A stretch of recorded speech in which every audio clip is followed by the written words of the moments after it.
Hello, it's Thomas Doyle.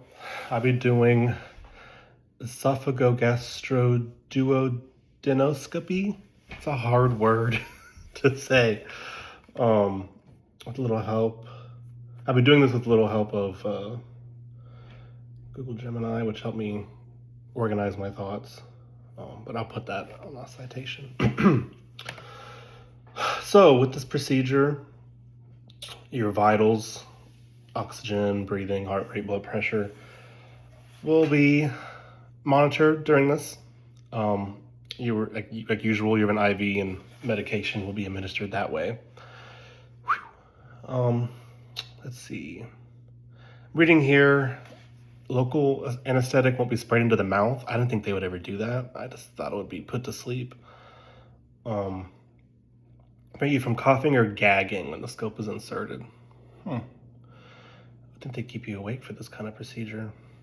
Mouth guard is used to protect your teeth. Dentures must be removed. Then you lie on your left side during this procedure. The left lateral decubitus position, decubitus. That's one thing about online courses I can never really teach how to pronounce. I'll get there. Let's see. Then the scope will be inserted through the esophagus to the stomach and then the duodenum.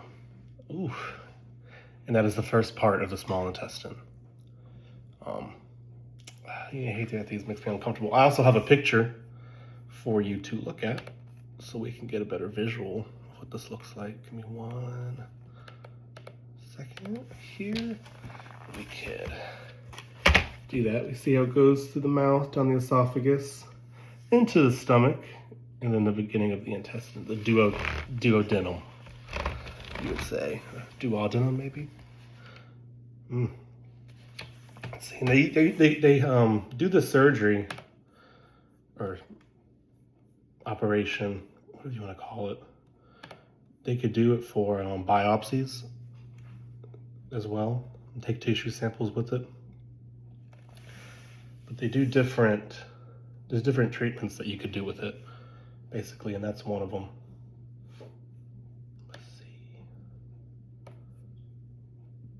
And then, let's see, the esophagus, the stomach will be the organs or areas of the body that it goes through, and you'll be in the left lateral position. I know for the air, it's CO2, because they have to pump you up with some air. Yeah. Carbon dioxide or ambient, supplemented sterile water. Let's see, and that'll help the collapsed walls in the stomach, everything, clear visual path for inspection. Going down. It's kind of similar to I had laparoscopic surgery for my gallbladder, and they pumped me up with CO2.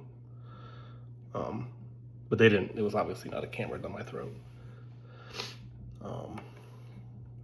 Let's see, then supplies. We got supplies here. Equipment, my apologies. The video light source monitor is non-sterile. The bite block will be single use. See, the needles, things like that will be single use. I mean, you can't really use a needle, right? High level disinfectant for the flexible gastroscope. I know because I'm still a processor, we learned about endoscopes and all that, cleaning them and whatnot. Suction tubing fluid, that'd be one single use. Bite block, that sounds quite intense. And then last but not least, we will have the risks. Let's see, so there's a risk of getting a tear in your esophageal or gastric or duodenal wall. Ooh. Bleeding, aspiration, inhalation of the stomach contents into the lungs. Ooh. Then adverse reaction to sedation, bradycardia, hypotension, hypoventilation. related to monitored anesthesia care. Let's see one more time here. So yeah, one more time, let's see that. I would hate to be awake for this, but yeah, that's my, let's try to say it one more time. Esophagogastroduodenoscopy. So yeah, there we have it. Simple procedure. Sounds really simple. Of course, there's always a lot into it that goes into it, whether you're a surgical tech or a surgeon or sterile processor when it comes to prepping for it. So thank you.